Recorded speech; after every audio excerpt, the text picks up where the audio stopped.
यो भन्दा अघिल्लो भिडियोमा हामीले सेकेन्ड ल अफ आइसोमर्फिजम पढाएको थियौँ भने आज थर्ड ल अफ आइसोमर्फिजमको बारेमा कुरा गर्दैछौँ।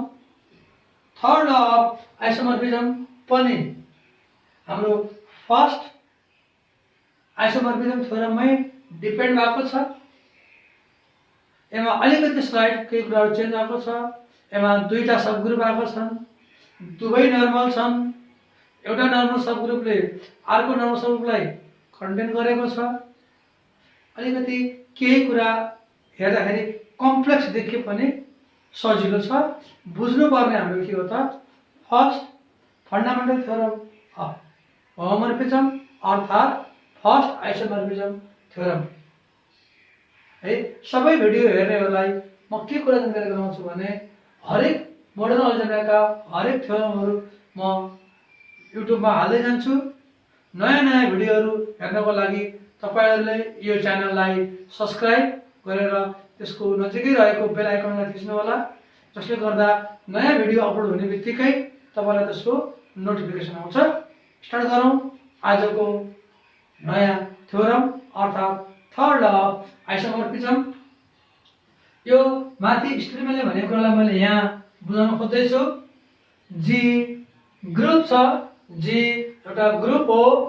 एच र के दुवै नर्मल सब ग्रुप हुन्, दुवै नर्मल सब ग्रुप हुन्। यो पनि नर्मल सब ग्रुप हो, यो पनि नर्मल सब ग्रुप हो। र यहाँ एच ले यो सिम्बल छ, यो लेसर इक्वल नभएर कन्टेनिङ को हो। एच कन्टेन्स के अर्थात् यहाँले भनेको के is a normal subgroup, H is also normal subgroup of G containing H भन्नु खोजेको हो। Let K be a normal subgroup of G. Suppose H is a normal subgroup of G containing K. यो स्टुडेन्टको भने यति हो। Then अब G by K normal sub group भएकोले यो कोसेन्ट ग्रुप हुन्छ। जी बाई के कोसेन्ट ग्रुप हुन्छ। एच पनि नर्मल सब ग्रुप हो। जी बाई एच पनि के हुन्छ, कोसेन्ट ग्रुप हुन्छ। जी बाई एच पनि कोसेन्ट ग्रुप हुन्छ। अब हामीले यो कोसेन्ट ग्रुपबाट जी बाई एच मा म्यापिङ डिफाइन गर्छौं। जी बाई के बाट जी बाई एच मा म्यापिङ डिफाइन गर्छौं। त्यो म्यापिङलाई हामीले होमोमर्फिजम अन्टु र कर्नेल इक्वल टु यो दिस रिलेसन एच बाई के देखाउन पाइयो भने थ्योरम हाम्रो प्रुफ हुन्छ। एकचोटि स्टुडेन्ट हेरौँ त्यस के गर्ने कुराको थोरै हाम्रो दिमागमा त्यसको सेट गरौँ। के गर्ने हामीले भन्ने थ्योरम प्रुफ गर्न हामीले के कुरा गर्नुपर्छ भन्ने कुरा मेन्सन गरौँ अनि प्रुफ गर्न लागौँला। Let H be a normal. H and K are normal subgroup of a group G with K is contained in S.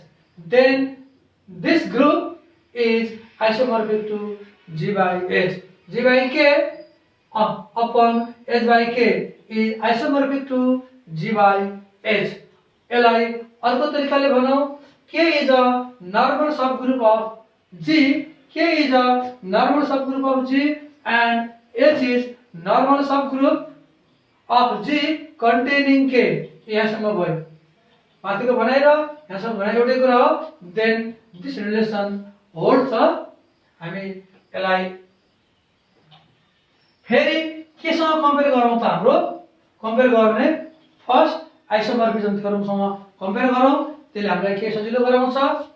First आइसोमर्फिजम थ्योरमले के कुरा गर्छ भन्दा फाइ फ्रम जी देखि G dash is homomorphism with cor phi equal to k dash। cor phi equal to k dash भने हाम्रो g by k is isomorphic to g dash।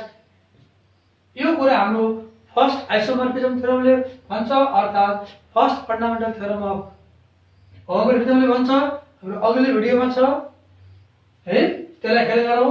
त्यो स्टेटमेन्टलाई clear बुझेपछि यसलाई बुझ्न सजिलो हुन्छ। अब हामीले फेरि यहाँ फाइ फ्रम जी बाई के देखि जी बाई यससँग म्यापिङ डिफाइन गरौँ। अब डिफाइन गरेको म्यापिङलाई के देखाउनु पर्यो? 1 नम्बरमा होमोमर्फिज्म देखाउनु पर्यो। फाइलाई हामीले होमोमर्फिज्म देखाउँछौँ, फाइलाई होमोमर्फिज्म देखाउँछौँ, अन्टु पनि देखाउँछौँ। फाइ अन्टु पनि हुनु पर्यो, फाइलाई अन्टु पनि देखाउँछौँ।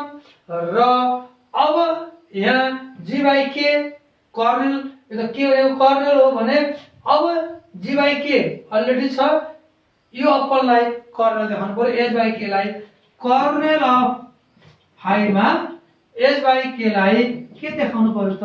हामीले कर्नेल देखाउनु पर्यो। यो तीनटा कुरा देखायौँ भने फेरि फर्स्ट फन्डामेन्टल थ्योरम अनुसार के हुन्छ? थ्योरम प्रुफ हुन्छ। लागौँ,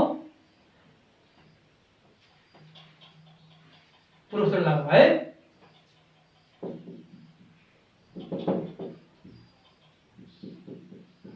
Suppose K is a normal subgroup of a group G, and let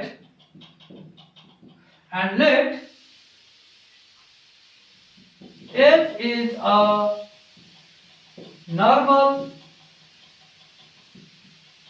subgroup of G containing K. H is normal subgroup of G containing K.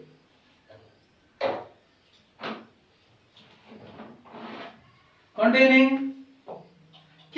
Basically, here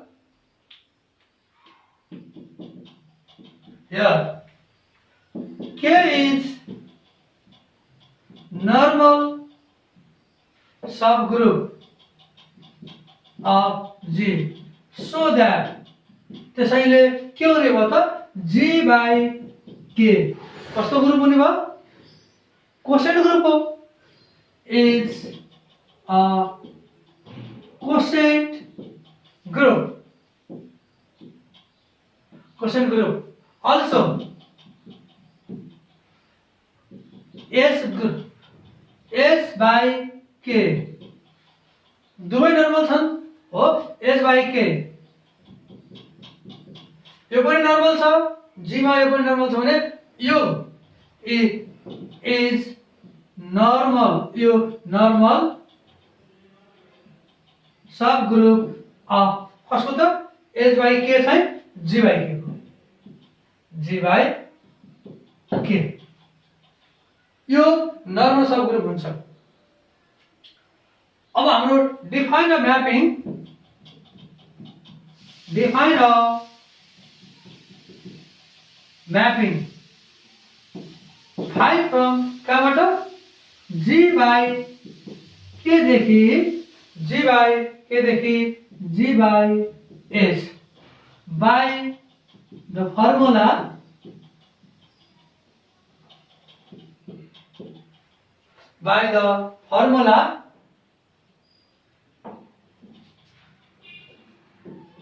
फाइ को हामीले यहाँको element लिनु पर्यो। यहाँको एलिमेन्ट के हुन्छ त? kx, x कहाँ छ? g मा पर्यो। x g मा पर्छ, यसको एलिमेन्ट लिँदाखेरि x g को एलिमेन्ट अनि k। अब रिजल्ट आउटपुट त g h को आउनु पर्यो। यसको एलिमेन्ट के हुने? यहाँ आउने एलिमेन्ट के हुने भयो? h। यसको एलिमेन्ट हो, यसको एलिमेन्ट हो x for x belongs to g। यसरी म्यापिङ डिफाइन गरौँ। अब पहिलो काम हामीले डिफाइन गरेको म्यापिङ वेल डिफाइन छ कि छैन, ठीक छ कि भनेर चेक गरौँ। First we show that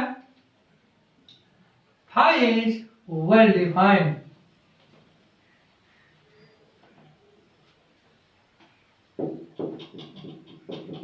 First we show that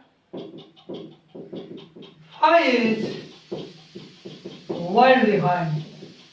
well defined जान्ने तरिका मैले भनिसकेको छु, पहिला जस्तै हो. let कहाँबाट डिफाइन गरेछ हामीले? phi from g by k देखि g by s सम्म डिफाइन गरेको छ. कहाँको एलिमेन्ट लिनु पर्यो? s का दुईटा एलिमेन्ट लगाऊ. let kx ky belongs to g by k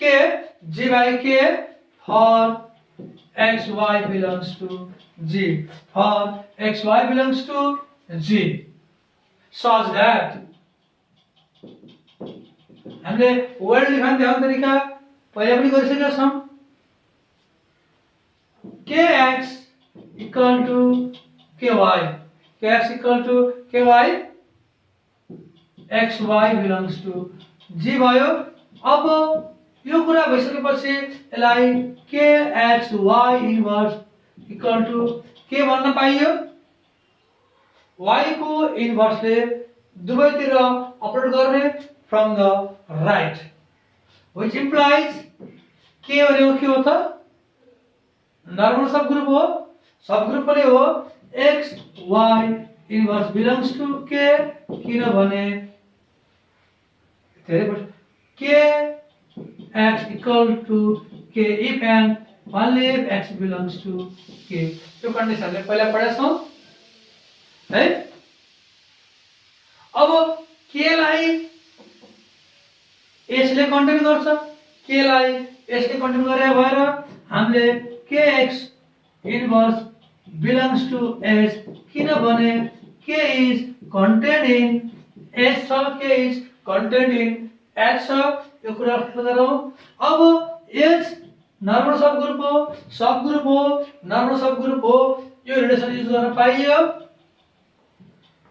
x y inverse equal to s भन्न पाइयो. फेरि दुवैतिर y ले अपरेट गर from the right. hx equal to hy. के भयो त? hx भनेको डेफिनेसन अनुसार के हुने भयो? phi of kx हो. hy भनेको डेफिनेसन अनुसार phi of ky हो. Therefore kx equal to ky implies phi kx equal to phi ky. So phi is well defined. So phi is well defined. त्यसैले phi well defined भन्न पाइयो.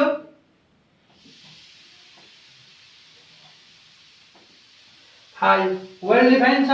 अब हाम्रो target भनेको phi homomorphism, phi onto the kernel of phi equal to s by k. Now phi is homomorphism. homomorphism पर्यो. let काको element? g by k को. let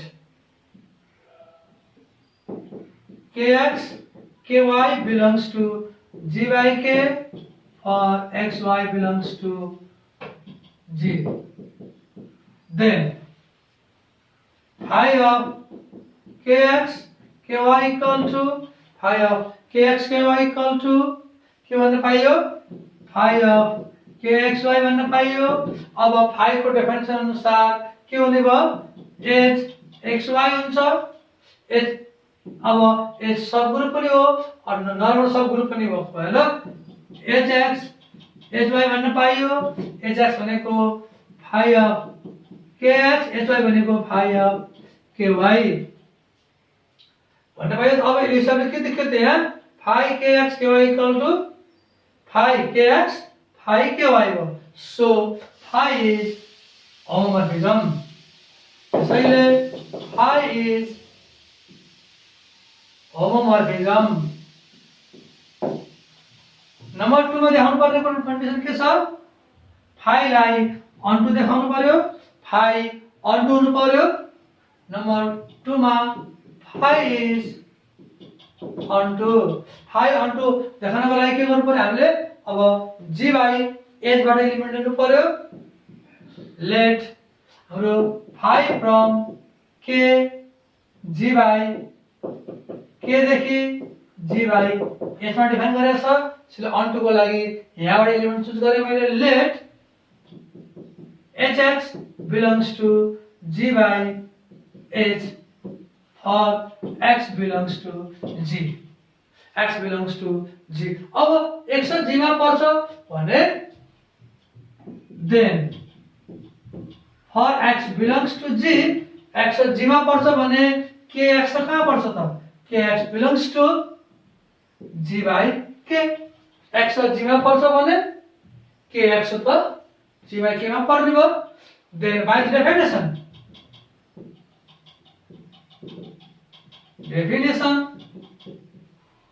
of phi of kx equal to phi of kx equal to hx, phi of kx equal to hx। अनि त्यसैले for hx belongs to g by h there exists के होने भयो त? kx belongs to g by k such that phi of kx equal to hx। So phi is onto phi लाई हामीले होमवर्क भिजन ओल्ड डिफाइन देखायौं, होमवर्क भिजन देखायौं, onto देखायौं। अब हामीले के देखाउनु छ त? हाम्रो टार्गेट त के हो? g by k g by h by k h by k is isomorphic to g by h भन्नु छ। यो टार्गेट हामीले यो छ भने अब यो पार्ट h by k लाई कर्नेल देखाउने, kernel of phi equal to h by k देखाउने है। ठीक छ नि है? ल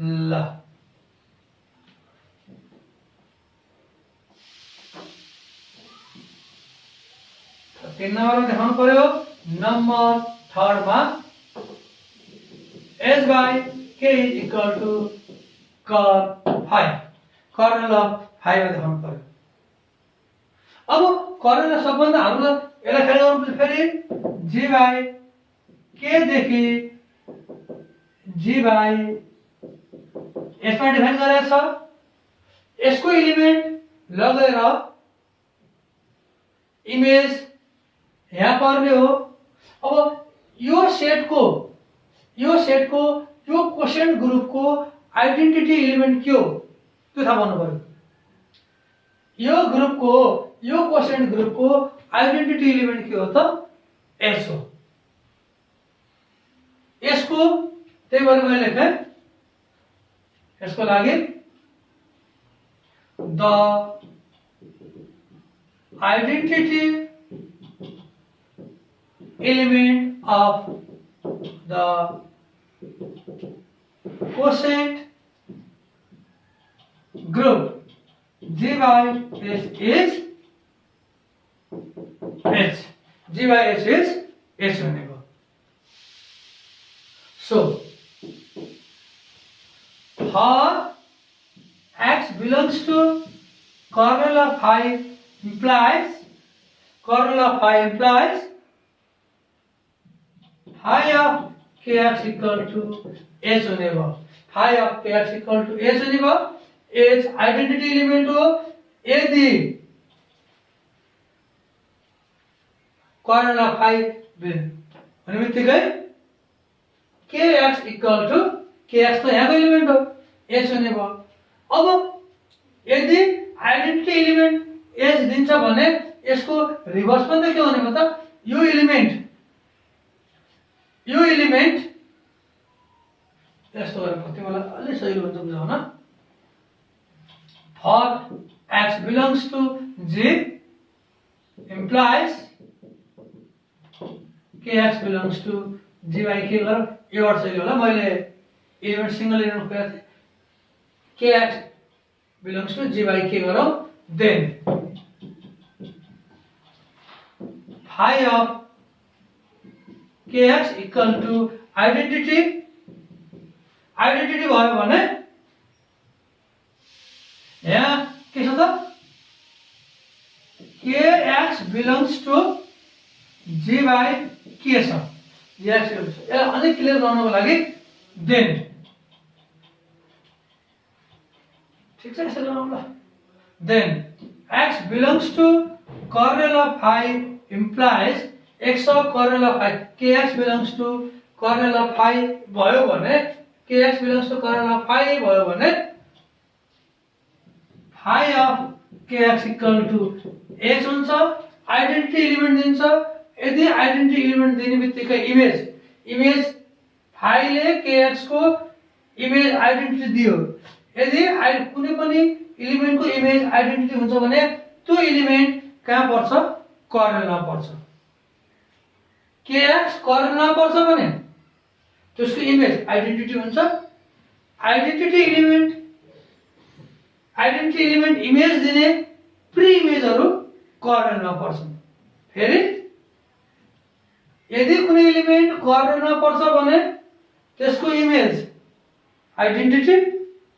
आइडेन्टिटी इमेज दिने एलिमेन्टहरु कर्नेलमा पर्छन् त्यसैले हामी यसलाई इफ एन्ड ओन्ली इफ अथवा डबल इम्प्लाइज गर्न पाइन्छ अब डबल इम्प्लाइजमा गयौं भने यो kx phi को डेफिनेसन अनुसार के हुन्छ phi को डेफिनेसन अनुसार kx के हुन्छ अब hx इक्वल टु h हुन्छ hx इक्वल टु k हुन्छ h हुन्छ त्यसैले के आयो त यसले के दियो हामीलाई kx belongs to cor phi kx belongs to cor phi यसलाई यहाँ लेख्नुहोस् x belongs to h हुन्छ मैले यो बाट नलेखे हुन्छ है यो h नर्मल भएको भएर kx belongs to cor phi if and only if double implies x belongs to h अब यहाँ अलिकति हेरौं h subgroup normal subgroup of g हो नर्मल सबग्रुप of g हो k नर्मल सबग्रुप of जी दुवै normal subgroup हुन् तर h contains k h contains k जस्तै k h भित्रै छ त्यसैले k नर्मल भएकोले k is normal subgroup of g भन्न पाइयो so that h by k is quotient group पनि भन्न पाइयो ठीक छ नि हैन k contains h contains k h ले k लाई कन्टेन गर्छ k नर्मल भएको भएर यो त ग्रुप पनि भन्न पाइयो h is group n is normal subgroup of h so that h by k quotient group भन्न पाइन्छ यो if and only भन्न पाइयो यो ग्रुप यसलाई ग्रुप भयो अब यो ग्रुप भयो भने h by k के हुने भयो त नर्मल सबग्रुप हुने भयो क्वोशिएन्ट ग्रुप हुने भयो यो group k normal subgroup so that h by k quotient group भइसकेपछि यसका एलिमेन्टहरु के हुन्छन् kx को फर्ममा हुन्छन् x s मा पर्छ भने kx s by k मा पर्छ x s बाट ल्यादिम अब यसको एलिमेन्ट चाहिँ kx को फर्ममा हुने भयो यो क्वोशिएन्ट ग्रुप भएको भएर डबल इम्प्लाइज केस छ kx कर्नेल अफ phi मा थियो if and only kx belongs to h by k therefore kernel of phi equal to h by k भन्न पाइयो सबै कुरा पुरा भयो अब हामी लेखौं 10 phi from g by k to g by h is homomorphism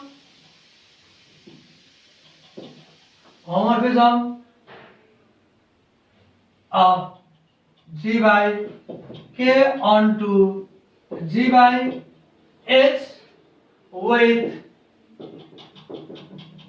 curl of I equals to S by K.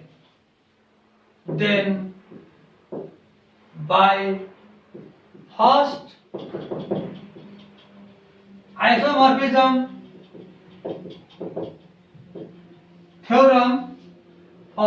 isomorphism theorem, we have G by K,